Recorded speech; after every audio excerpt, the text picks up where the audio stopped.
Right now on 12 News at 4, a break-in turns deadly in Buckeye. Police say a family fought back when a stranger forced his way into their home. Plus, chaos at a Valley Youth football tournament. Parents and players fighting, forcing dozens of officers to shut the whole thing down. And from a Boston accent to a Southern twang, why regional accents across the country are disappearing. 12 News at 4 starts now. Good afternoon, and thanks so much for joining us for 12 News at 4. I'm Tram Mai. I'm Troy Hayden. New information on a deadly shooting that happened in Buckeye. The person shot and killed by a homeowner late last night has now been identified as a 27-year-old man named Michael Diaz. 12 News journalist Jade Cunningham joins us live outside the Buckeye Police Department with more on what neighbors have to say. Jade? Yeah, good evening. So today I spoke with a lot of neighbors who live in that neighborhood. They didn't want to go on camera, understandably, because they're still feeling a bit on edge right now over what happened last night. But they tell me that just to learn about what happened was incredibly scary. They say that it typically is an incredibly quiet neighborhood. One person even sharing some surveillance with me where you can hear the reported gunshots.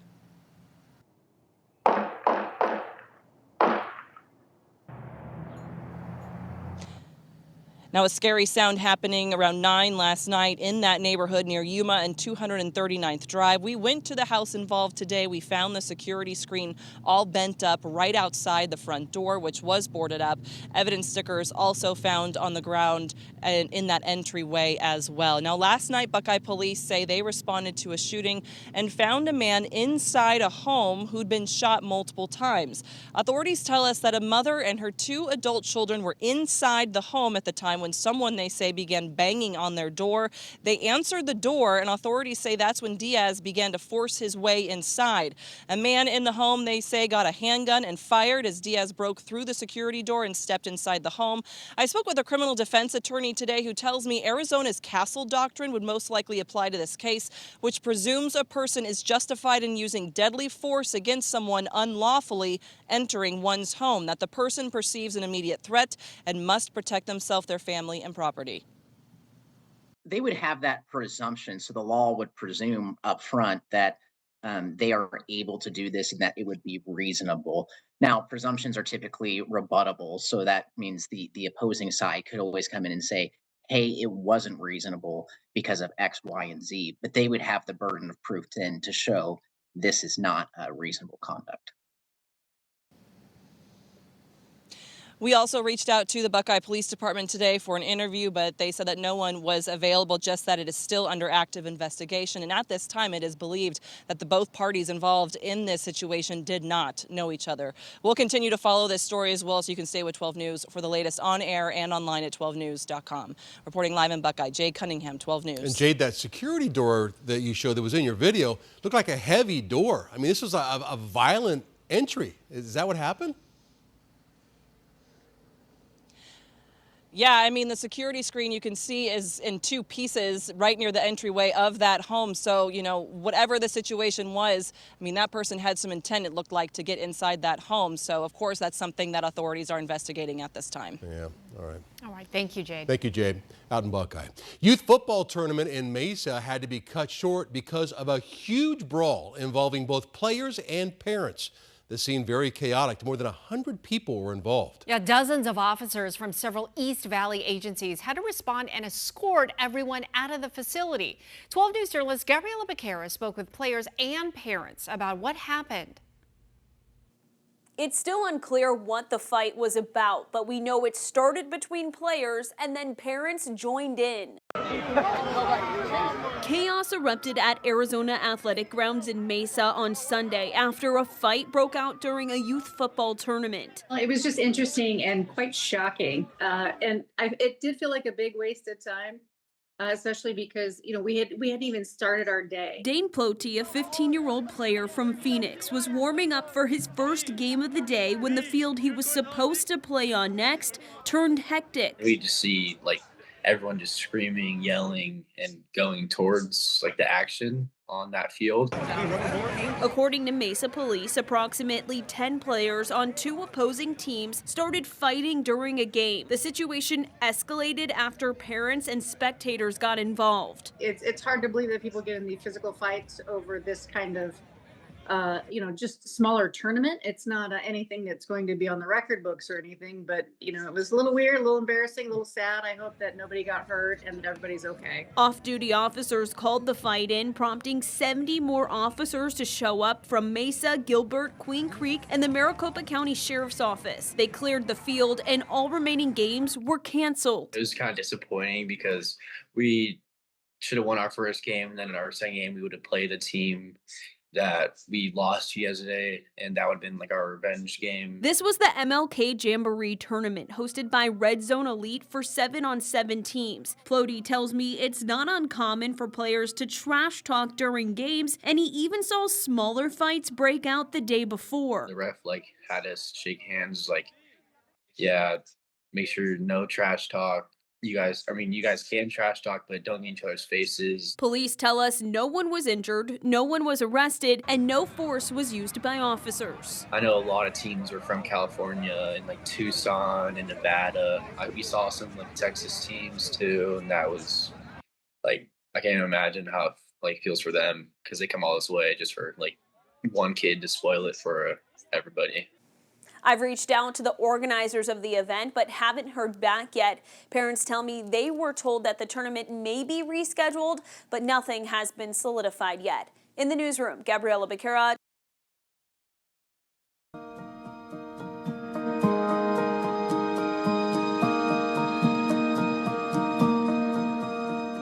Hundreds of people in the streets of downtown Phoenix today marching to honor the life and legacy of Dr. Martin Luther King Jr. That march started at Pilgrim Rest Baptist Church and made its way through downtown, bringing people of all ages together with a shared message of unity, justice, and equality. It's just celebrating freedom and the different things that so many have went through. Pure freedom. It's the beauty in blackness. It's everything. It's the beauty in togetherness as well. Walking together, standing together. Organizers say the march serves as a reminder that Dr. King's work is not finished and the push for equality continues today. In the East Valley, Mesa honoring Dr. King's legacy as well. Mesa has the only MLK parade in Arizona, and today it featured marching bands and different community groups. The theme this year, Mission Possible, building bridges, building community, emphasizing Dr. King's vision of community is possible through action. He was a great person, and I always thought a lot of him that would really benefit everybody. To show the unity and togetherness, and everybody can live as one together, this beautiful America.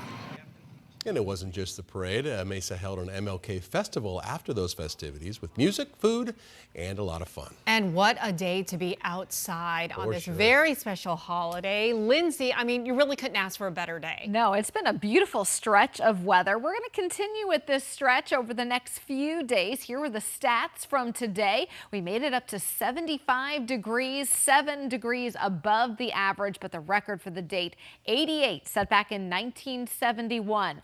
As far as above average temperatures, we will continue with that trend through Friday, but you can see we're not going to be much above the average by Friday, only 1 degree. And then Saturday, we're looking at to be a degree below average. So things are going to be cooling off. We actually have some rain chances for the weekend, even though at this point it doesn't look to be a major storm system. We could have some inclement weather for the weekend. 73 degrees right now. Beautiful afternoon in progress. Our sunset time tonight is at 5:47. Temperatures by 6 p.m. dropping off into the 60s. Here's how the next 5 days plan out.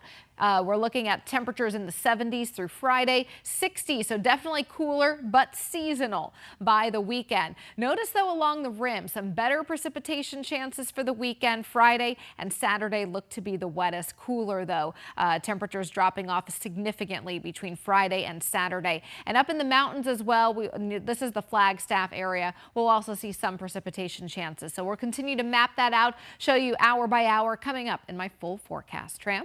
Lindsay, thank you. Looking ahead to tomorrow, Tempe residents are invited to a meeting about upcoming bike and pedestrian improvements along Kyrene, Roosevelt, and Farmer. Construction on the project also gets underway tomorrow, so if you want to learn more, that meeting starts at 6 p.m. at Clark Park Recreation Center. The project area is between University Drive and Baseline Road.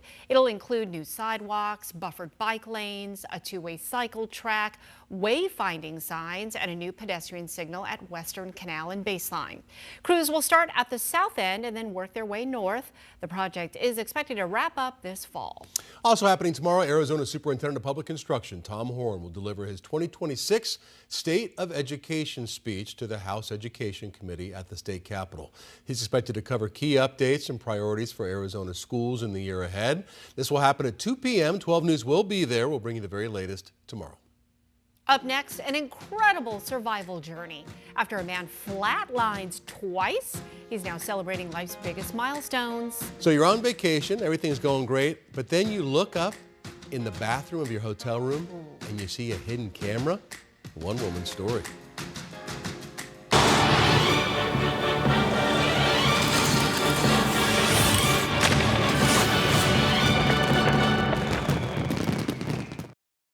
Bum bum bum bum bum bum bum bum bum bum bum. Da da da da da da da. Basketball. Bum bum.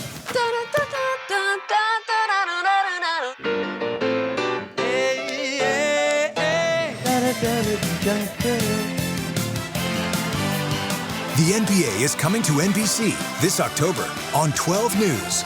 John Test still got it.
Lace up, strap in. The Winter Games are back. Because when it comes to clear, jaw-dropping picture, there's only one place to get it. Spencer's TV and Appliance. And we want you watching in style. 12 News and Spencer's TV and Appliance are giving away 12 brand new TVs, delivering every jump, turn, and medal-winning moment in glorious 4K. Scan the QR code or visit 12news.com/contest and enter for your chance to win. It's Spencer's TV and Appliance Winter Games giveaway. A COVID-19 lung transplant survivor is sharing his powerful journey with 12 News. After facing a long and difficult road to recovery, he's now celebrating life's precious milestones thanks to a huge gift of life. Tricia Hendricks has the story. Myself, my sister, and my brother-in-law were all in the hospital at the same time. My brother-in-law, he didn't fare so well. Unfortunately, he passed away. 5 years ago, Arthur Sanchez's life was at stake. It was a tough journey for my family because we were hit so hard. During the early days of the COVID-19 pandemic, the virus damaged his lungs. I ended up getting transported to UNM Hospital. There he underwent treatment on an ECMO machine, typically used as a last resort therapy that takes over for failing lungs. I had flatlined a couple of times. After 93 days, he was weaned off the machine, but unfortunately, his lungs were severely damaged. Doctors told him a lung transplant was his only option. For me to be considered for that and given that option was just another, in my mind, another miracle that happened. Arthur's medical team sought out Dignity Health St. Joseph's Norton Thoracic Institute team, and within 2 weeks of his arrival, the transplant team found a donor match for Arthur. Art was one of the first few in the country to get transplanted for post-COVID fibrosis. In April of 2020, he received the life-saving double lung transplant at Dignity Health St. Joseph's Hospital and Medical Center. St. Joseph Hospital did an amazing job. Arthur is now a living testament to the power of a second chance as he celebrates 5 years of miraculous milestones. I'm truly blessed to be here. My family is growing. I have a grandbaby now and a grandbaby on the way, and I was able to marry off my youngest daughter. Just to experience those things within these past 5 years have been amazing. To see him 5 years down the lane doing amazingly well and being able to enjoy what he thought he had lost is a great satisfaction. His story, a reminder of the complexities we faced during the pandemic, but most importantly, how with the talented medical team's work combined with his determination and family support, Arthur was able to make a remarkable recovery. I give thanks to the good Lord every day. Trisha Hendricks, 12 News. Trisha, thank you. And Arthur continues to return to Phoenix for annual checkups with his transplant team. And those are always visits that the Norton team looks forward to catch up with Arthur and his wife. I say it all the time. I'm so glad there are really smart people who decided they want to be doctors. Right? Oh, I know. It can do those sorts of amazing They're miracle things. workers, yeah. All right, boy, our weather sure is gorgeous out there. Hey, Lindsay. Hey, yes, we topped out at 75 degrees today. Barely a cloud in the sky, but I am tracking a pattern shift later this week. That means we could see some rain and snow in the state. Details in my full weather impact forecast.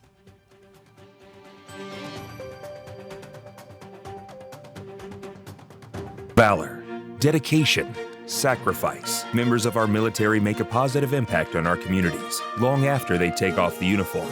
That's why Simplify Heating and Cooling is proud to join 12 News in honoring those who serve. We're seeking nominations for those who inspire, who give, and who protect. Share their story and help us shine a light on their selfless service. Nominate your hero today at 12news.com/those who serve. Let's celebrate the brave men and women who give so much for our freedom.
Your mornings don't stop. And now neither do we. Welcome to Today in AZ. 12 News Today in AZ keeps going. Expanding to 9 a.m. on the 12 Plus streaming app. More live weather. More breaking news. More live traffic. Something to keep an eye on as you're heading out this morning. Live from 4:26 a.m. to 9. 12 News Today in AZ, now streaming until 9 a.m. on 12 Plus. Download on your TV and watch for free. All right, let's bring in meteorologist Lindsay Riley now with our beautiful forecast. I went for a hike today. Oh, how Yeah. nice. Where'd you go? Shorts. What? Where'd you go? That place right by my Sunrise Mountain. Okay, by my yeah. house. And then shorts and a t-shirt, and I was a little warm, Lindsay. Yeah, definitely. I mean, it was cool really early in the day, but then we've been warming up so nicely. So we're going to see that trend continue at least the next couple of days. And then by the weekend, we're actually tracking more seasonal highs. That means some 60s along with some modest rain chances. Barely a cloud in the sky this afternoon. It's a gorgeous day out there, but we are tracking a Pacific low that's going to make its way down into the desert southwest. That's not only going to cool us off a bit, but also bring some moisture chances to our state. Nonetheless, tomorrow, basically no clouds again tomorrow, and temperatures very similar to what we had out there today. 75 in Phoenix, 64 in Safford, mid-70s out toward Lake Havasu, and 60s from Prescott to Sedona and even Payson. Here's a look at our future cast, and you can see that area of low pressure off the California coast. That's going to begin to move onshore later this week by Thursday. Then we'll see an increase of cloud cover. Depending on the exact track, that's going to dictate how much moisture that we see across the state. Right now, confidence on the exact track of this system is on the low side. Nonetheless, we will have some rain and snow showers in the state. Well, as of right now, it also looks like the high country has slightly better chance. The time frame starts on Friday for some of that moisture, continues into Sunday. This is Sunday at midnight, and then that pulls away into early next week. So then we're looking at drier conditions next week. So here's the things we know, and here's the things that we're going to need to wait as new model runs come out and we get a little bit closer. But the timing is going to be between Friday and Saturday. Right now, we don't know the exact storm track, whether it's going to be slower, which would mean more moisture into the state, or if it's going to be a fast-moving storm system. But we can say that the heaviest precipitation will be up in the high country, but exact rain and exact snow amounts still a little bit elusive. Temperatures will be falling back into the 60s as we get into the upcoming weekend. We actually should be in the 60s this time of year. Now, here's one model solution, and you can see rain is a little bit sparse. You get a little bit up in Flagstaff, more along the rim in the White Mountains and southeastern Arizona.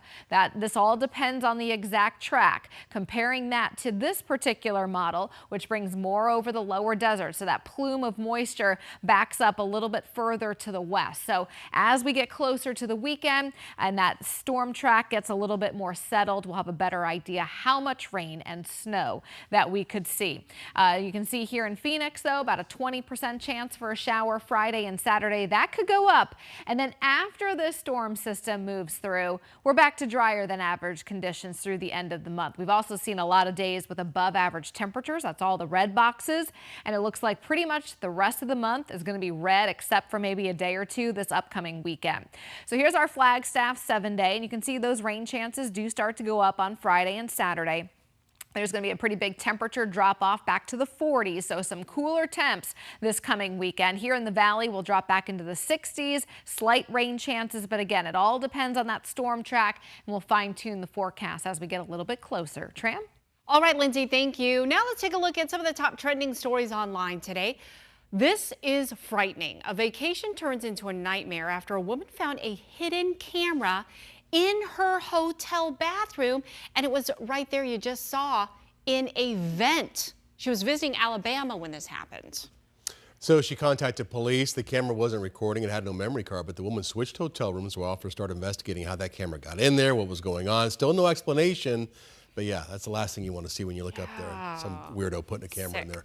All right, right place at the right time. Video showing a group of strangers in Virginia jumping into action to save a woman trapped in that car. And you can see he's kind of floating there. And he's kicking the window. Yeah. Wow. Busting out that scary. Front windshield. How about that? Gosh. Okay, so they obviously jumped in, smashed the windows as you just saw by kicking it to save her. Thankfully, they were able to pull her out and she was taken to the hospital for treatment. My goodness. We'll take a look at a surreal close encounter here between a sunbather and a pair of curious orcas. Witnesses in New Zealand's Wellington Harbor, they spotted the whales first and then they captured the video as those whales just kind of circled around the platform. I see the dorsal fin right there. Yeah, and there he is. Look at him. He's like, whoa. Whoa, what's happening there? Yeah, scary for him. So moments later, the sunbather finally figures out there's something going on. The man told local media he wasn't panned. He said he was awestruck by having those whales so close to him, but he said he did not want to be whale dinner, so he kind of stayed right there on his platform. Yeah, no thank you. Yeah. Doing a little stretch. They don't, I mean, it's very, very rare for an orca to go after a human, but they can do it. Yeah. For sure. I mean, just the size alone is so frightening, right? 2 swans in an Illinois park have lost their mates, and locals are helping them find new ones. So they mate for life. It's a pretty big deal. The black swan spends his days staring at a reflection in a soda machine. And some people are thinking, yeah, that may just be his partner. He's thinking it's his partner. Oh. Yeah. So a white swan swims the lake, also searching for love. The park posted online to raise money for those 2 new mates. And get this, in just 24 hours, donations, they just came poured in, almost enough to bring both those swans some much needed companionship. What are they going to do with money? They're going to try to pay off some swan? They're going to buy a swan. Well, how do you know they're going to like that swan? I don't know. Maybe, Buy a swan. It could be a love connection. That's ridiculous. More news headed your way. President Trump continuing to push for taking Greenland, what he is now threatening to do. And a 6-month-old is tear gassed after being caught in the middle of Minnesota protests, the latest as tensions continue. Don't forget 12 Plus continues 24 hours a day on 12 Plus. Did I say 12 Plus on 12 Plus? Okay, 12 News on 12 Plus. You can watch any newscast and other 12 News content whenever you want. More 12 News at 4 when we come right back.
Well, tensions escalating yet again over President Trump's attempts to make Greenland a U.S. territory. Mark Curtis in studio now with more on what's going on today. Mark. Troy, overnight, the Prime Minister of Norway revealed that the president sent a text message saying that he no longer feels an obligation to think purely of peace after failing to win the Nobel Peace Prize, which is awarded by an organization in Norway. This comes after the president threatened new tariffs on 8 European allies until a deal that would allow the U.S. to take control of Greenland is reached.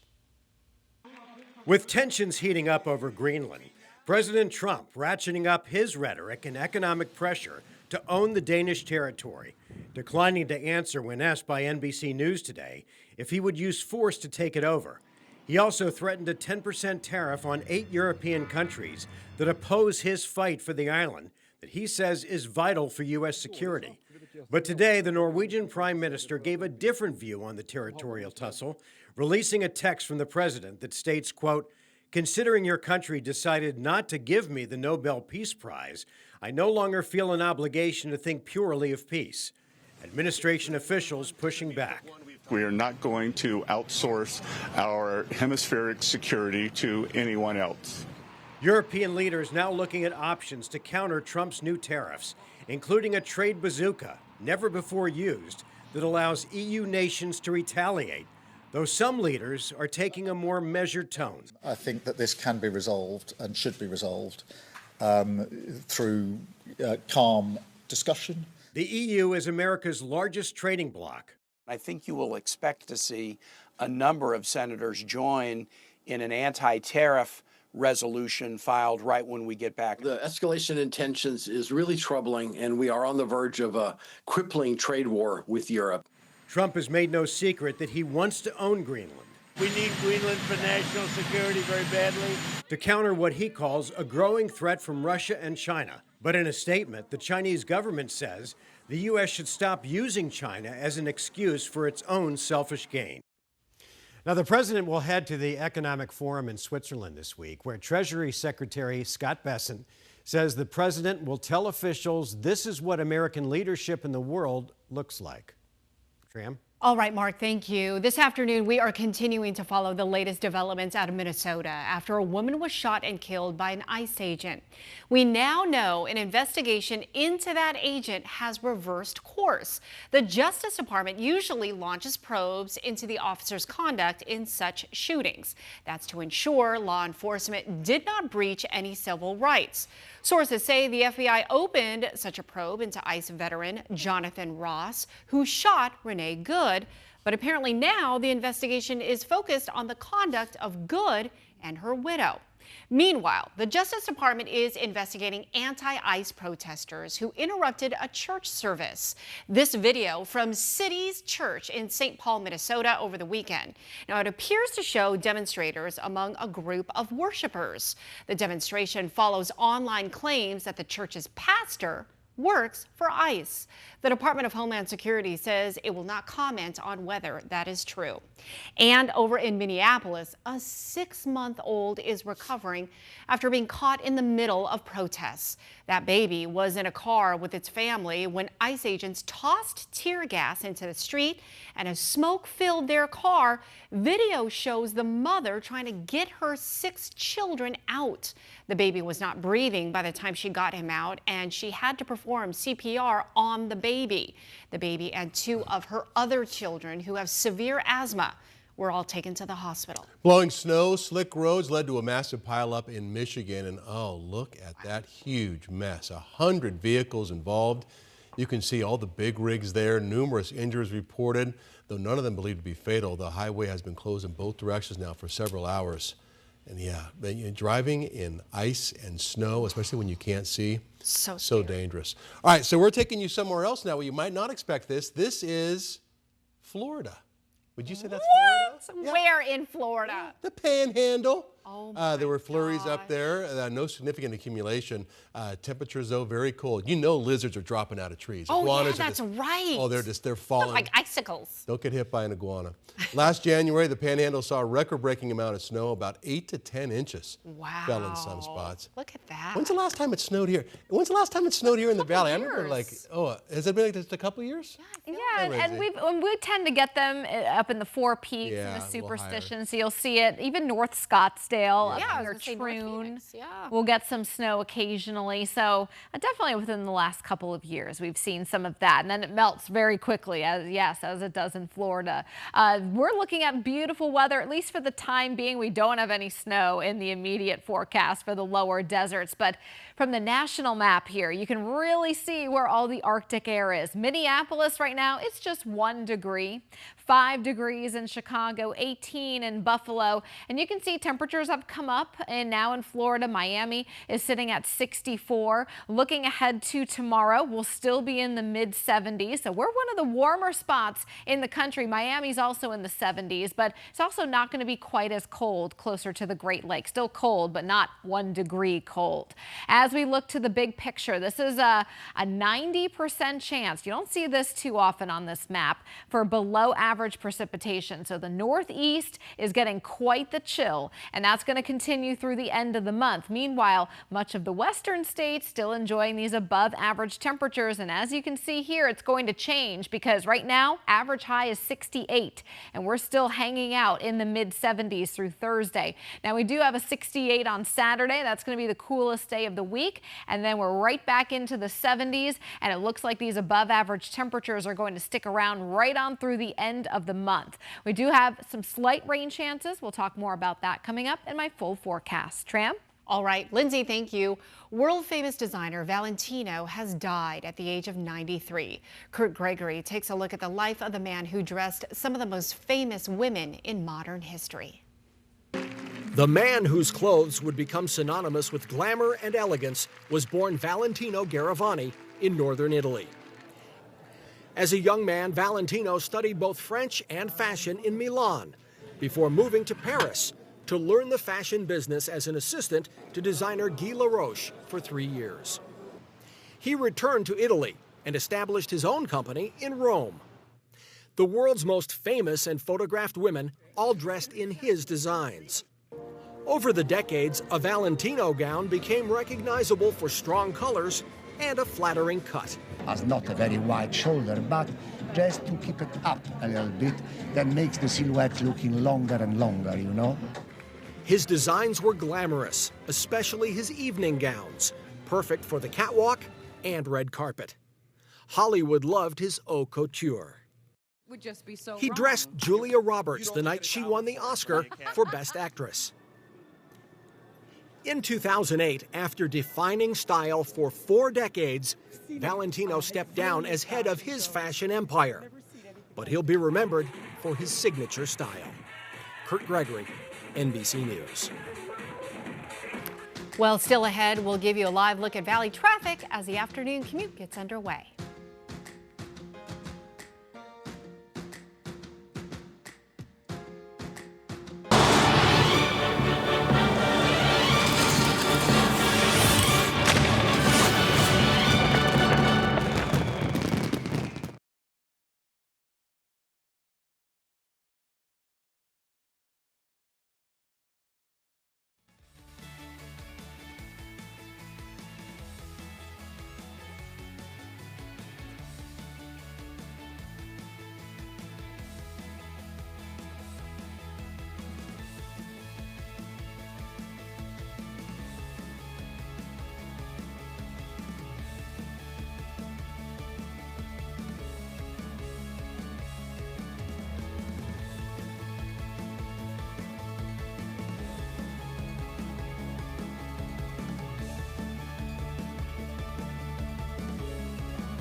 Lace up, strap in. The Winter Games are back Because when it comes to clear, jaw-dropping picture, there's only one place to get it: Spencer's TV and Appliance. And we want you watching in style. 12 News and Spencer's TV and Appliance are giving away 12 brand new TVs, delivering every jump, turn, and medal-winning moment in glorious 4K. Scan the QR code or visit 12news.com/contest and enter for your chance to win. It's Spencer's TV and Appliance Winter Games giveaway.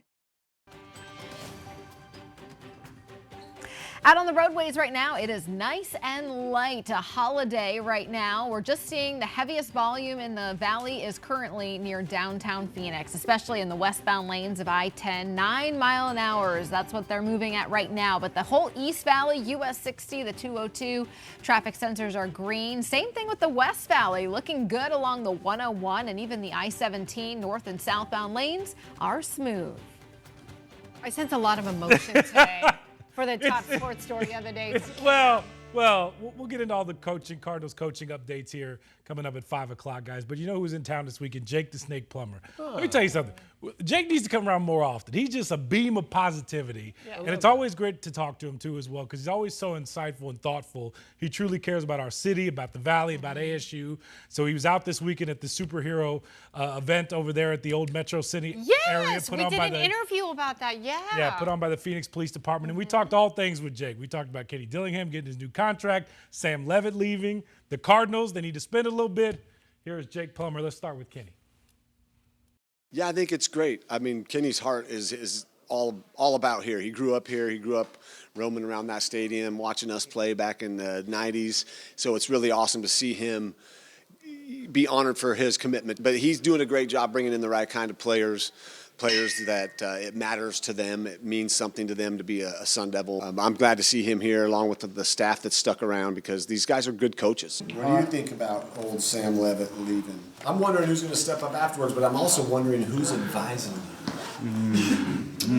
Like who's giving him advice to leave this place and go somewhere else? What are your thoughts on Sam leaving? I know the memories of the Peach Bowl are still there, and that run. Just how do you digest that as a proud Sun Devil alum? Yeah, I mean, it's hard. You just got to look at the landscape. There's quarterbacks bouncing all over.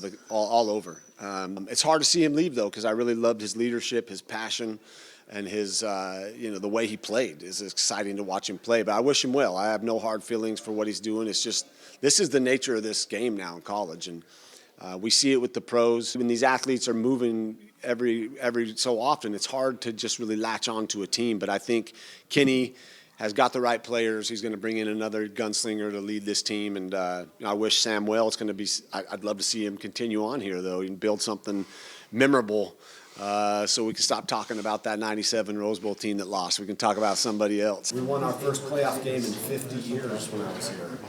I believe that. 50 years. You had won a playoff game, so I feel like we kind of almost won a Super Bowl, but it wasn't a Super Bowl, but it had that same kind of feeling. Is it just simple if the Cardinals invest money in a coach like the Broncos did, then they'll find success? Yeah, I mean, I think invest is a key word, and not just a coach, but in the overall, operations of that organization. Like, let's start spending the money where it needs to be spent, and that's bringing players in and taking care of them, making sure they want to be here and play hard. And then obviously you got to bring in the right coach. You got to have the right guy behind center too. I don't know Kyler Murray well enough, but I know if you got a leader that cares, that things can change. As we saw with Denver, Bo Nix is a competitor, man. He plays his He's going to throw fire back at the coach if he wants to, and he's a leader. He's a tone setter. So I think it starts with organizationally the top, and then bringing in the right guy to coach, but also at quarterback. You got to have someone that can lead those guys, those grown men, and say, it's all right, let's get it done. It's always good to see Jake the Snake Plumber out here in the Valley. He's always so supportive of so many different things. Interesting things. Cardinals need to spend to get their new head coach. Not the biggest fan of Sam Levitt. And now there's a Bills opening. Yeah, now the Bills too. With a great quarterback. I know, yeah. So some Cardinal news today that we'll get in. Yeah. Drew Petzing, hired by the Lions to be their OC. Yeah. No Cardinal fans wanted him gone. They wanted to change it. I didn't think he was coordinator. Great. Yeah, it was a mixed bag of things when he was here at Troy. They're going to interview Robert Saleh for the second time tomorrow. The 49ers DC. First time in person, right? First time in person, okay, yeah. Good. So, but this will be the meeting will be here tomorrow. I like him, and I don't know much about him. I just know he's with a very successful team before and after the Jets. Yep. Yeah. And I like the way he holds himself on the sideline. I He's think- like an intense guy. That's what Troy, I'm I looking think for. you need someone who's going to show that intensity. One, you didn't see a lot of that from Jonathan Gannon. You need a leader. You need a leader who can command that locker room, command that team. So What about, was it Halfley? Halfley. Yeah, we were talking about him this afternoon. Yeah, we were talking about him yesterday. The Cardinals wanted a second interview with him. He just got hired by the Dolphins, so he's off the list. Who was he again? He was the Packers defensive coordinator. Oh, okay. Okay. It's a lot of moving parts. The Bottom list is line like ebb and flowing. Cardinals Yes. still don't have a head coach. So 32 teams. Yeah, 7 right now have openings. But wasn't it 8 total? It was 8 total. So a quarter of the teams. Yeah. Now that you take Miami out of that, 7 left, including the Bills and the Cardinals. Oh, it's a fight. Yeah. Yeah. We'll see. Okay. All right. Thanks, Cam. Okay, Lindsay, let's talk about something nice and bright. Yes, we have some. We have some beautiful bright days ahead tomorrow, barely a cloud in the sky. We had that out there today. We topped out at 75 degrees this afternoon. It was a beautiful Monday. Normal for the date, 68, and the record was 88, set back in 1971. Current temperatures right now still gorgeous outside. 77 in Yuma, down to low 70s in Lake Havasu and Tucson, 60 in Globe, 50 degrees in Window Rock. Tomorrow morning, you'll see the chill up north. Teens are normal this time of year. 13 in Window Rock, 18 in Winslow, down to 19 degrees at the Grand Canyon. Temperatures closer to average, though, here in the valley, down to 50 overnight. And tomorrow, temps are still going to be above average, very similar to today. But after tomorrow, we'll start to trend down slowly as we get nearer to the weekend. So 75 tomorrow in Phoenix, 62 in Sedona, 48 up in Page, and 52 at the Grand Canyon. We do have a change in the pattern, and it's all going to depend on the exact storm track. And if it moves a little bit slower and deeper with this trough, we'll get a little bit more moisture here in the valley. But as we near the weekend, you'll start to see an increase of cloud cover on Thursday. Then as we get into Friday, that moves onshore, and you can start to see some of that moisture. Now, the high country could get some snow. The lower deserts could see some rain with this. But if it doesn't dig as deep, this is going to be a much lower impact storm. So over the next day or so, we'll fine tune that track. Right now, it's a little uncertain of the exact track, but as you can see, Sunday, it begins to move closer to the Four Corners and then moves out. So between Friday and Sunday, we could have some rain and mountain snow in the state, but the exact amounts in terms of snow amounts and rain amounts, still a little bit uncertain, because here's one model, and it shows much of western Arizona, including the Phoenix area, seeing a lot of dry time. May not see any rain. It's all confined to eastern Arizona, but there's other model runs, the ones that are bringing it down a little bit further and slower, where the lower deserts do get a nice soaking rain. So this will be fine-tuned as we get a little bit closer. What we do know is we could have shower chances this weekend, and temperatures are going to be cooler. You'll see that on the Flagstaff 7-day. We're in the 50s for the next couple days, but low 40s Friday and Saturday, and even 47 degrees on Sunday. So we could see a rain-snow mix there. And here in the valley, we have some minor shower chances on both Friday and Saturday. Troy? It's like a nice little stretch of weather. Thank you, Lindsay. All right, so if you are driving, I've heard that they're in Chandler quite a bit. That's what I've heard. I haven't seen them personally. But weird little red robots popping up along valley streets. I gotta see this. 12 News journalist Trisha Hendricks delivers the details on the DoorDash service. DoorDash's new delivery service was created to handle the smaller items that may not require a full-size car, like a tube of toothpaste or a pack of diapers. Quite a few people saw them cruising along Elliott Road over the weekend. It's kind of cool because robots are always going to be cool. DoorDash robot deliveries are raising eyebrows on valley roads. I think convenience, but I also think things like, there's a lot of people that rely on DoorDash for income too, so what does that impact? Greg Carrier has seen DoorDash's delivery robot Dot on the roads a number of times. One of the first ones that I saw was while I was moving into this neighborhood, there was one I was getting ready to make a turn, and it just crossed the intersection. I was like, what is that? you know, they kind of look like those toy cars for the toddlers, and I thought like somebody's kid was on the loose. Dot is 4.5 feet tall and 350 pounds. It uses GPS and special technology to navigate not just roads, but also sidewalks, bike lanes, and footpaths at speeds of up to 20 miles an hour. Plus, they gave it LED headlight eyes, and its mouth opens up to reveal the delivery. DoorDash says the goal is to help reduce congestion and emissions. Right now, Dot is being tested in the Phoenix metro area. DoorDash Labs VP and head of autonomy says with more than 10 billion deliveries under our belt, we've learned what works and what doesn't and what scales. Making autonomous technology work for delivery requires reimagining it from the ground up. While people like Greg can see how convenience is a big benefit for many, he has mixed opinions on how it will affect drivers. Greg has already experienced some traffic trouble when he was riding in a Waymo. The Waymo wouldn't pass it because it had blue enough lights on the dot that the Waymo thought it was a tiny emergency vehicle. So there we are in traffic, and this Waymo is going 15 miles an hour, and cars are trying to get around us, and so It's a precarious situation. yeah, a few kinks to work out. I think it's safe to say it will definitely be interesting to see how the technology moves into the Phoenix metro area from here. Oh, look at Yeah, the kids. it's a real wait and see. From what we're hearing, DoorDash is also exploring other delivery methods like drones as well. In the East Valley, Trisha Hendricks, 12 News. It looks like a driverless baby carriage. I love those things. Why They not? do make it cute. And I think at some point, like, we're not even going to have cars anymore, personal cars. There's No. just going to be Waymos everywhere. You're just going to summon them to do People whatever won't you need to do. get their driver's license now. Yeah. Okay, Or give me your best insurance or anything accent. It says smart. Smart. I'm smart. I'm smart. Boston, apparently young people in Boston, their trademark is slipping away. No! Give me the khakis.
I know you want to keep singing the 12 News jingle, right? The jingle. Okay, well, the iconic Boston accent seems to be fading, apparently, from younger generations, and some local residents, as well as linguistic experts, are taking note. Emily Ikeda has more on what's going on.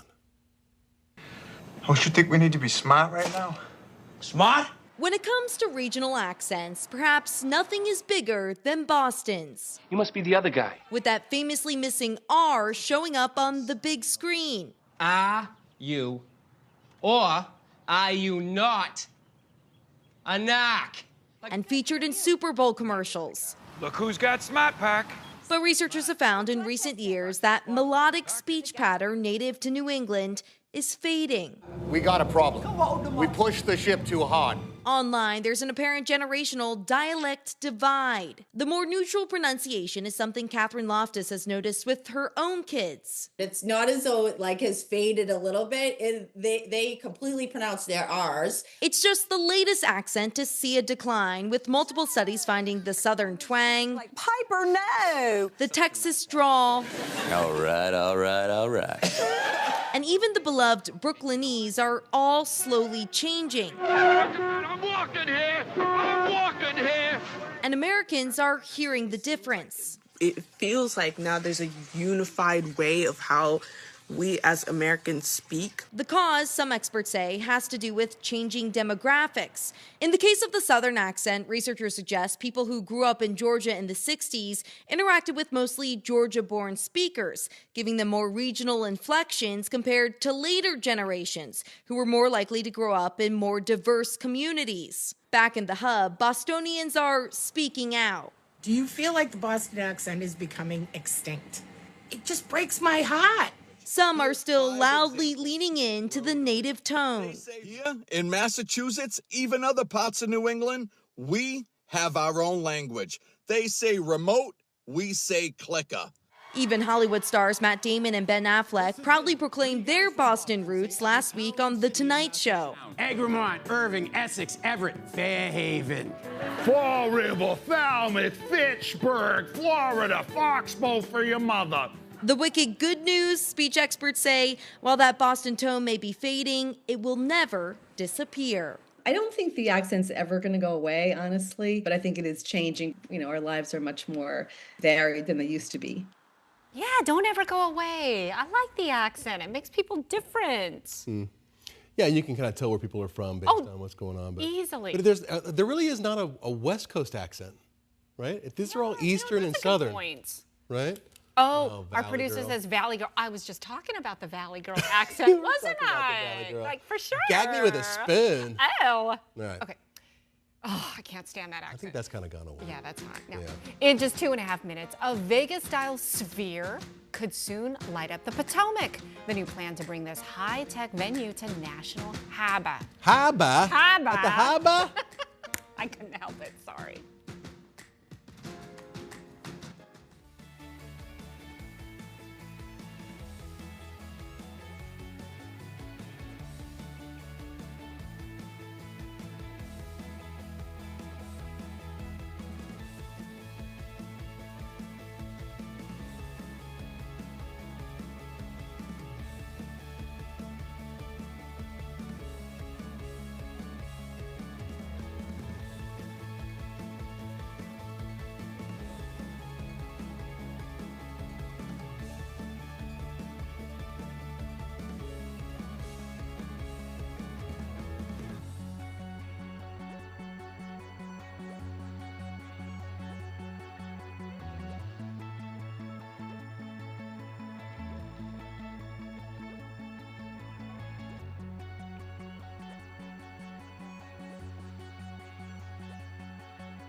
Your mornings don't stop. And now neither do we. Welcome to Today in AZ. 12 News Today in AZ keeps going. Expanding to 9 a.m. on the 12 Plus streaming app. More live weather. More breaking news. More live traffic. Something to keep an eye on as they're heading out this morning. Live from 4:26 a.m. to 9. 12 News Today in AZ, now streaming until 9 a.m. on 12 Plus. Download on your TV and watch for free. Well, developers want to bring a little bit of Las Vegas to the D.C. area. Maryland officials have announced plans to build a venue like the Las Vegas Sphere at National Harbor in Prince George's County, overlooking the Potomac River. So this new sphere would still have the exterior light display. However, it would only have about 6,000 seats. Compare that to Vegas's Sphere, which can hold up to 20,000 people.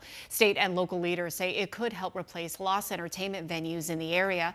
State lawmakers still need to sign off, though, on the project before it moves forward. But developers say if it does get the green light, the new mini Sphere could be open by 2030. Well, today is Dolly Parton's 80th birthday. Doesn't she look great? But she's the one giving to others. A new version of her 1977 single, Light of a Clear Blue Morning, is now available along with a music video. Proceeds from both are going to a children's hospital in Nashville to support pediatric cancer research. The song features other stars like Queen Latifah and Miley Cyrus. Parton's website says it has a message of hope and love. Well, thanks so much for watching. 12 News at 4, 12 News at 5 starts now.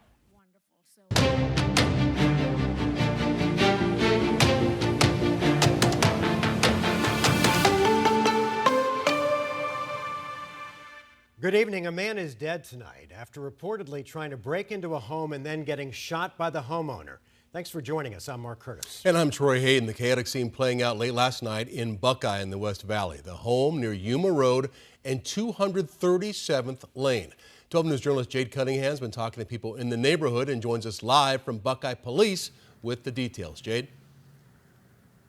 Yeah, good evening. And a lot of the people that I spoke with today, they've lived on that street and in that neighborhood for many years. They obviously are a little bit on edge after what happened there last night. They tell me that nothing like this has ever happened there before.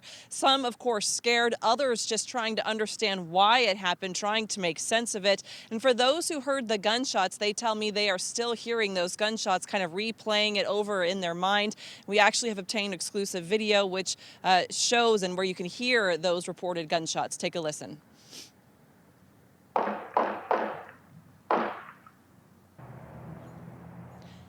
Now today, my photographer and I went to the home where this shooting happened. We were able to speak with some family of those who live there. They declined to comment, understandably. No doubt, though, they have to be extremely shaken by what happened. There are reminders still all over the property of what happened. Evidence markers, even the security screen and pieces on the ground and all bent up. Neighbors telling me that they're, of course, thinking about the people who live at that home. Now, Buckeye police say they responded to a shooting last night. Authorities say a mother and her 2 adult children were inside the home when 27-year-old Michael Diaz began banging on their door. And when they answered the door, authorities say Diaz began to force his way inside. Police say a man in the home got a handgun and fired as Diaz broke through the security door and stepped inside. Diaz was found by authorities, shot multiple times, and he did die at the scene.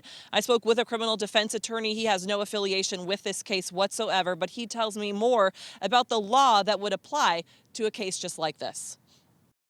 You know, a lot of people think that it's the stand your ground law, but it's really not. It's really called the castle doctrine when it comes to your home. It presumes that when someone is attempting to forcefully enter their way into your home, that it is reasonable to use deadly force. Now, Buckeye police tell me they are actively investigating this. They also say that Diaz, as well as the people inside, aren't believed to have any connection whatsoever. So still a lot of questions surrounding this situation. We, of course, will be following it. You can stay with 12 News for the latest. Reporting live, Jay Cunningham, 12 News. Jade, and we still don't know why he was trying to get into that home? At this time, we do not. We just know that authorities are investigating it, but they are remaining very tight-lipped during this investigation. All right. Jay, thank you. Police investigating a deadly shooting that happened in a home in Phoenix's Ahwatukee neighborhood over the weekend. Officers responding to a welfare check on Saturday morning. This is near 15th Street and Liberty Lane. They found a man who had been shot, and he died there at the scene. His name has not been released. If you know anything about the case, you're asked to call Silent Witness at 480-WITNESS. You can stay anonymous, and you may be eligible for a reward. Another welfare check in Gilbert turned into a deadly domestic violence investigation. Police confirmed about an hour ago that 26-year-old Judah Chesley has been booked on a second-degree murder charge after a woman was found dead inside a home near Lindsay and Ray early this morning. The cause of death and the victim's name have not been released. Fentanyl is widely regarded as the most lethal drug on Arizona's streets. And according to a new federal health report, overdose deaths are on the rise. And that's why local lawmakers are hoping to pass a law aimed at strengthening penalties for people who peddle this drug. 12 News journalist Sean Rice explains how it would work. Our proximity to the border certainly makes us at the center of this crisis. Inside Maricopa County courtrooms, Deputy County Attorney David Hanselman spends his days working to make our communities safer places. A member of the office's Drug Trafficking Bureau, he's currently prosecuting 63 ongoing cases, some of which are people facing a newly minted Arizona law targeting fentanyl dealers. You just have to prove that they knew that they were selling fentanyl. If a fentanyl dealer does that and the consumer dies as a result, a stiffer prison sentence could be on the horizon. The presumptive sentence has jumped from 5 to 10, and the maximum now 15 years. For the ordinary case, it would essentially double the penalties if the defendant is found guilty of selling lethal fentanyl. Should the community view this as a necessary step to strengthen penalties to prevent fentanyl from being peddled on our streets? How do you think they should view it? I think the community should view this law favorably. So let's take a step back and talk about why the law went into effect. So in the years 2021, 2022, and 2023, drug overdosers were killing in excess of 100,000 Americans each year. Recent CDC data released this week shows drug overdose numbers dropped significantly across the country the following year, 2024, to just over 80,000 deaths. And in 2025, another drop to around 70,000 deaths annually. But Arizona's numbers go in the opposite direction, experiencing a 17% increase year to year. Bucking that trend takes more than jailing your way out of it, but Hanselman says dealers need to know what's ahead of them before putting a drug like fentanyl on our streets. This new law was essentially a response to that crisis, that if you sell drugs, you sell fentanyl that results in someone's death, you're going to be held accountable and suffer more severe criminal penalties. Sean Rice, 12 News. Sean, thanks. Well, there's good news and bad news when it comes to cases of the flu across the country. The latest CDC data shows that while flu cases remain elevated, the number of people being seen for flu-like symptoms has decreased or remained stable for 2 consecutive weeks. So now the bad news. Deaths linked to the flu are trending upward, and health experts are bracing for the potential of a second round now of the virus, and that happens often after the winter holidays. By protecting yourself against influenza, you're also protecting everybody in your family. Hospitalizations for flu in children younger than 18 have seen the highest peak weekly rate in more than 15 years. In the latest week of data, there were 15 flu-related pediatric deaths, and that makes a total of 32 of those child deaths with the flu this season. The CDC says 90% of those who died were not fully vaccinated against flu. And other groups who are at higher risk if infected with the flu include people over 65, those who are pregnant, and patients who have underlying medical conditions like heart or lung problems, or people who are immunocompromised. Just a beautiful week of weather here in the Valley, and looks to be continuing. Lindsay, how's the week looking? Absolutely gorgeous. We're going to be staying in the mid-70s for the next couple of days. Now, we do have some cooler days ahead. Those will arrive this weekend. It'll also accompany some modest rain chances across the state. Today, though, we hit 75. We were 7 degrees above the average. No record high today. We're not tracking any records this week, but at least through Thursday, we're running anywhere from 6 to 7 degrees above average with those mid-70s continuing. And then after that, temperatures do start to slide. In fact, we could be below average slightly by Saturday. Temperatures right now 73, gorgeous late afternoon. We're even at 60 in Sedona, Prescott, 46 up toward Flagstaff. Our sunset time is at 5:47. Temperatures dropping off into the 60s by 7 p.m. tonight. You can see that temperature drop as we get closer to the weekend. Some slight rain chances across the lower deserts by Friday and Saturday. Looks like a better chance up in the high country, as you can see, with also a pretty big temperature drop for the rim country down to the 40s. And we'll also see some 40s near Flagstaff by Friday and Saturday. Troy? All right, Lindsay, thank you. We'll see you in a few. Today honors Dr. Martin Luther King Jr., who would have turned 97 years old last Thursday. Born in 1929, King's involvement with the civil rights movement went back to the 1950s. King quickly became the de facto face of the growing movement. He was awarded the Nobel Peace Prize in 1964, the same year the Civil Rights Act was passed. He also spoke out against the Vietnam War in 1967. The following year, he was assassinated in Memphis, Tennessee. Today, hundreds filled the streets of downtown Phoenix to honor the life and legacy of Dr. King. And for many of the marchers, it was more than just remembering him. It was a call to carry forward the work that he started. 12 News journalist Kyle Simchuk has more. From Pilgrim Rest Baptist Church through downtown Phoenix, hundreds marched together on Martin Luther King Jr. Day, honoring a legacy built on justice, equality, and service. It was just amazing with all of the groups that came out. Perfect weather, packed streets, and a shared purpose, bringing people of all ages together. Pure freedom. It's the beauty in blackness. It's everything. It's the beauty in togetherness as well. Walking together, standing together. For many, the march is both a celebration and a time to reflect on the struggles that came before. It's just celebrating freedom and the different things that so many have went through. Someone who actually made a difference in society and that carries on to the next generation of leaders. It's trying to show the power that we can have when we all come together and stand up for something that we believe is good. And that's what I think this country is ultimately about. For some, this tradition spans decades. I have not missed not one single march in 26 years. Not one. And even when we had COVID, I still did my own personal march. A visible reminder of how far the country has come and how much has changed. Look at us now. Unity. If you'd have went back when I was born, I couldn't have been friends with her. We wouldn't have made it on TV or nothing. It would have been a problem. At the center of this morning's march, a symbolic torch. Yeah, I got to hold the torch, which was actually really big for me because my grandmother was in the original march with Martin Luther King. And it was a really big thing for me because it's passing the torch to me, my mother, her daughter. State leaders also joining in. I got to march. I was privileged enough to, hold that torch up. And, it's just a symbol of light. And I think in these times when people are divided, a day like today is great for just bringing people together, have a good time. Organizers say today's march is a reminder that the fight for equality didn't end in the history books. It continues today. We're in Phoenix. Kyle Simchuk, 12 News.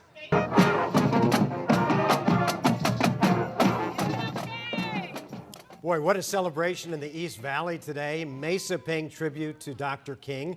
The annual festivities include the only MLK parade in our state that features local marching bands. This year's theme, Mission Impossible, or Mission Possible, I should say, building bridges, building community, emphasizing Dr. King's vision. Oh, we want to remind you after 12 News at 6, we continue live at 7 on our streaming app 12+. Here's what's coming up tonight.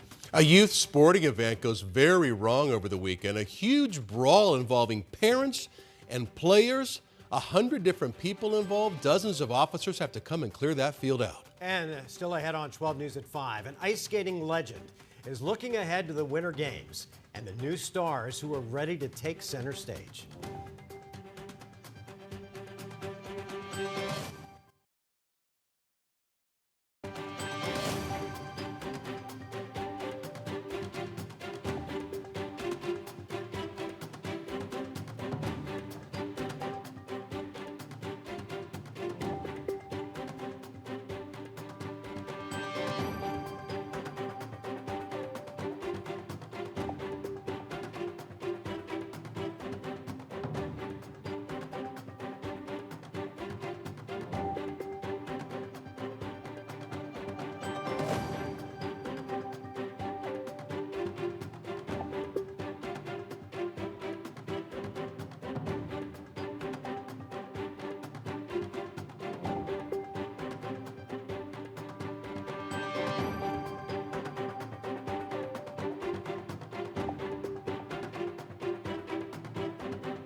Just 18 days to go until the 2026 Winter Games get underway. And of course, you can watch all the action right here on 12 News. One of the many great things about the Olympics is they can turn an unknown athlete into a household name in an instant. In fact, back in 1992, figure skater Kristi Yamaguchi became one of America's most celebrated Winter Olympians of all time. Corey Miller sat down with the skating legend to reminisce and shine a light on the newest generation of Olympic stars ready to shine brightly in Milan. When you say American figure skating, few names come to mind before Kristi Yamaguchi. In 1992, at just 20 years old, she became a sensation as the first Asian American to win a gold medal at an Olympic Winter Games. It's pretty incredible when you have success there and then you come home and all of a sudden life is a lot different. And she remembers that gold medal moment like it was yesterday. It was the triplets and I was skating into it and I was so scared. And as I was in the air, I was like, oh my gosh, I'm gonna fall. Like, I'm not landing this. And somehow I was on my feet at the end and it was, I'm telling you, it was pure training that kicked in at that point. The United States has developed many notable skaters since 1992, but 2026 could be the most loaded team yet. And the Olympic legend can't wait to see the next generation in action, like the quad god, Ilya Malinin, who is redefining what's possible on the ice. I don't think I've ever fathomed we would see a quad axel in our lifetime. And here is Ilya Malinin doing it almost with ease. And the second act of Alyssa Liu, a fellow Northern California native who Yamaguchi has developed a connection with over the years. You know, at 16 and retiring, there was just, oh, there's a little bit more left in you, Alyssa, come on. I was like so sad when she retired, and to see her come back, and the reason for it, you know, she said she found the joy again. And if they show some highlights from '92 during competition this year from Milan, well, here's what Yamaguchi hopes fans remember about her golden winner in the spotlight. When you're cheering for someone and they somehow pull through and it inspires them to go after their dreams as well. You know, hopefully they can pass it on to their kids and encourage them maybe to find someone that's current day that can inspire them. She's great. And figure skating's fun to watch. Such a great ambassador for the sport. Always has been, ever since she struck gold. And the speed skating's fun, and the skiing's fun, and you can watch all of it, hockey, right here on 12 News and NBC. It all starts with the opening ceremony coming up on February 6th.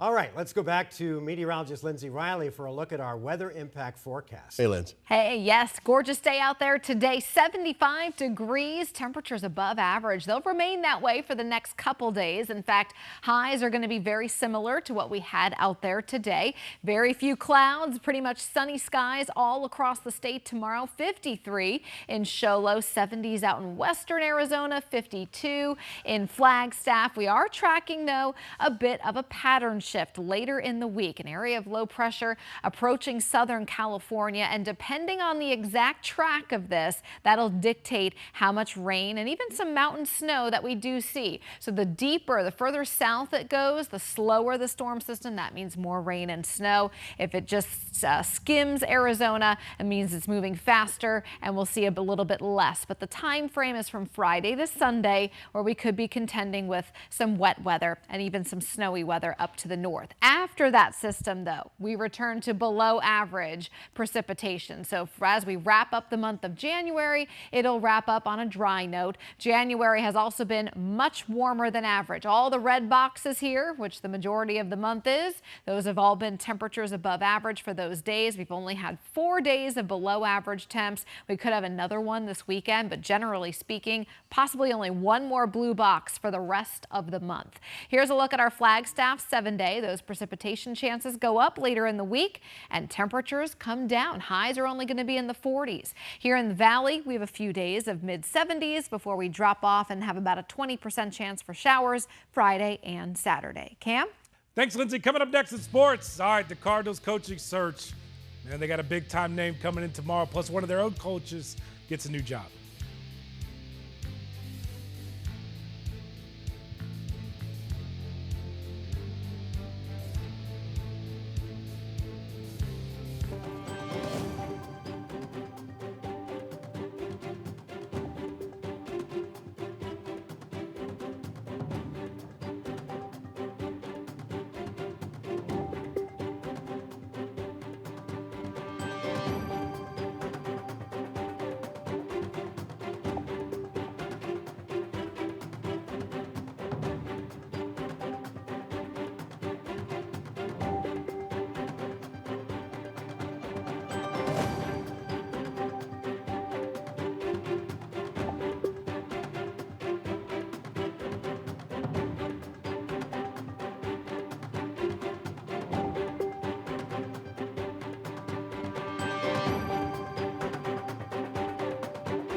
right, Cam's here now. A lot going on. We got hoops, we got football. That's right. Yeah. It's a big night. New coach on the market. New coach on the market. It's kind of a big day for sports, right? Big day for basketball in 12 News. Don't forget, join us after the NBA triple header for 12 Sports Locker Room. Sun Devil Hall of Famer Jeff Ayers is going to be in studio to break down the Suns game in Brooklyn tonight. Suns fans will have to wait another day to see Jalen Green on the court. Ruled out tonight against the Nets. He will play tomorrow night in Philly on a back-to-back. Green has only played in 2 games this season. Has not played since November 8 due to a hamstring strain. Tip-off tonight against the Nets at 5:30. Post-game reaction tonight on Locker Room. And, of course, 12 News at 10. Hey, Cardinals still searching for a new head coach. Meanwhile, some of their former coaches getting new jobs. The Lions are hiring Drew Petzing to be their offensive coordinator. Petzing, of course, spent the past 3 seasons here calling plays under former head coach Jonathan Gannon. Kind of a mixed bag, right? The offense never felt like it was built to maximize Kyler Murray's skill set. Despite that, they were top 10 in 2024, but that took a nosedive this season with all the injuries before becoming pass happy with backup Jacoby Brissett. Incoming, Cardinals will interview 49 defensive coordinator Robert Saleh here tomorrow. It's his second meeting with the team. 49ers just got blown out of the playoffs. Saleh interviewing with the Titans right now. And scratch this name off the list. Dolphins are hiring Packers defensive coordinator Jeff Hafley to be their new head coach, according to ESPN. Snooze, you lose. Cardinals were hoping to get a second interview with him. That is obviously not happening now. And another big name just hit the market. He's available. Bills firing head coach Sean McDermott today after 9 seasons. Despite an overall winning record, McDermott had an 8-8 record in the postseason. No Super Bowls in Buffalo, which is why he is out the door after 9 years. Guys, here's the list of candidates. Cardinals, of course, have interviewed and talked to more than a dozen names. Here's what's kind of left. They're one of 7 teams still searching for a new head coach. We'll have to see how it all plays out. Vance Joseph would probably still be at the top of their list, but remember, they can't talk to him either until the Broncos season is over, or if the Broncos make the Super Bowl, they can interview him during the bye week. Robert Saleh will be here tomorrow. They did have a phone conversation with Clint Kubiak. Same rules apply to him that apply to Vance Joseph. It's kind of a wait-and-see game now. Listen, if Robert Saleh is here tomorrow and with teams starting to act now, if you really like him, grab him. You got to Don't let him leave. It's kind of what Titan lock him in the room. Seriously. You know, it's what's kind of what Titan fans are saying right now. He is interviewing with the Titans today. Look, and they're saying the same thing. Like, don't let him leave the building. That's what the Giants did with Harbaugh. Yeah, they didn't let him leave. You know, you didn't let him leave. What's it going to take? $20 million apparently per year. You know. Yeah. Whatever it is, if he's your guy. Yeah, you gotta. But why no head coaches on that list? It's like no current, like no. Yeah. It's. Listen, I hope they talk to Sean McDermott. Like all the winning there in Buffalo, I get it. Bills fans are mad that he didn't get over the hump. But I'll say this. What, compared to what we had? Mark, that's the key. Like, I'm not a fan of teams firing winning coaches, proven coaches. I agree. And a guy like Sean McDermott, he would be a no-brainer to me. Same with Mike McCarthy. Mike McCarthy, but, again, people in Dallas say he never got over the hump too as well. But he did win back-to-back seasons with 12 games. We'll take that around here. Pretty good in Green Bay. We'll take that around here. So it'll be interesting. VJ has obviously head coaching experience, crashed and burned his first time with the Broncos. Robert Saleh crashed and burned with the Jets the first time. But people around the league believe they deserve a second chance. So we'll see. Yeah. It's hard to tell, isn't it? It is very hard to tell. You think they're going to be good, and then. Well, I will say this: the dominoes are starting to fall, and so I don't know how much longer the Cardinals can wait. Yeah, well, I mean, you're right. Unless it's one of the teams. It's a gamble. If you let a guy go that you like, but you want to talk to this guy instead, then he might get some. He might get, exactly. Remember how much we liked Gannon in the first couple of years? Yeah, it just goes to show you. It didn't work out. All right, still ahead on 12 News at 5. We are taking you to Scottsdale for a look inside the world's greatest collector car auction.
I'm Tom Yamas. NBC Nightly News is just moments away, and then it's 12 News at 6. Here's what you'll see.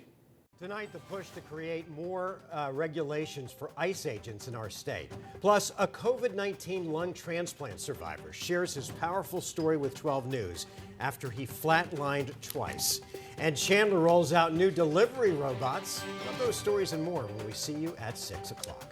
They bill themselves as the world's greatest collector car auction, and they are officially open. Barrett-Jackson opening up their gates in Scottsdale at 8 o'clock this morning. This was shot today. Last year, to give you an idea of how big this is, the auctions hit a new milestone, selling more than $200 million in cars and memorabilia. I'm trying to, that's a lot of cars. Most for a single auction in Barrett-Jackson history. 100% sell-through rate and over 190 world record auction sales. They have built. Hint, wear comfortable shoes. It is a big venue, a lot of walking, a lot of stuff to see, great shopping, the food, the drinks, it is a real happening. Craig Jackson's a great story too. Just started working on cars, you know, in his dad's shop, and now he's built this whole thing. So this year you can buy general admission tickets for anywhere from $5 to $65, depending on what day you want to go and what events you're interested in. That is, a yellow vet? Yeah. Is that factory? I don't know. I don't know, but it's beautiful. Check out their website to see what's going on there. If you like cars, that's the spot. Someone's going to call and say, that's not a vet. No, that's a vet. I think it is. Yeah, oh yeah, for sure. Thanks for watching 12 News. Remember, 12 News at 7 exclusively streams on 12 Plus. Be sure and download the 12 Plus streaming app on your TV and watch for free. Thanks for watching. We'll see you back here in a half hour for 12 News at 6.